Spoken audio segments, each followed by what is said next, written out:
It all started with a pretty simple idea, and it was one of my pet peeves: trash.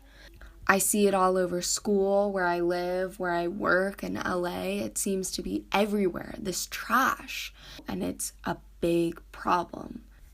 So, what can I do about it? I'm only a college art student, so I had to take the materials I could gather and say, we are trash. And so I decided to build a human sculpture out of garbage that I found around my school's campus. Picking up the garbage wasn't that bad. I mean, of course, it was smelly and some of it was wet and gross. The worst part, probably, of it was the people who would watch me pick up the trash or would just walk by.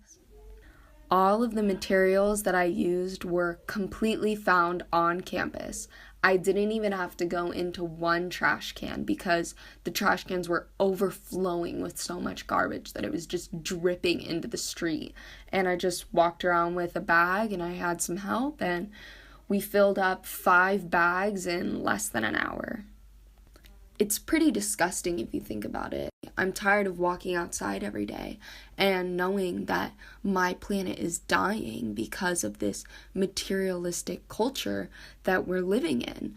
This materialist society that teaches us that it's okay to just use things once and throw them away, or it's okay to use stuff up like it doesn't even matter anymore. Only 1/10 of garbage is recycled every year, and waste has tripled since the 1960s. The amount of waste we are generating now has tripled. And to think that all of that has to go somewhere, I don't think that even crosses some of these people's minds, you know?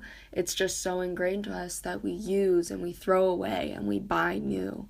And it's become this huge problem.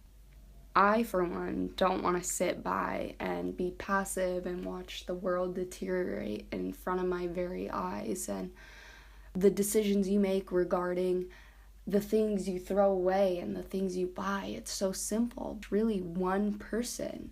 It starts with you today. And I am making the conscious decision and saying, no, I don't want to be a trash man. It's so simple. I'm going to use my reusable containers. I'm not going to buy excessive things. When I put my sculpture in the middle of the school campus, I got some really great reactions out of it, you know? It gave me some hope knowing that people took the time to stop and look and read what I had written about where I found the trash, and heard people saying like, wow, that's really sad, or great job, this is a cool project, you know? Those are the people who get it. That gives me hope. As for the people who are just walking around, I can only hope that even seeing my sculpture can help them realize, you know, help them realize that your actions do have consequences, even if they aren't immediately implied to you. We must act now because our earth is suffering the consequences. And it just takes one person, and then before you know it, you have a little army, and then we're not the trash people anymore. Then we're humans and we're on Earth, and we need to remember that we're all here together, and that our decisions affect people's in other places, and that with one step we can create a movement.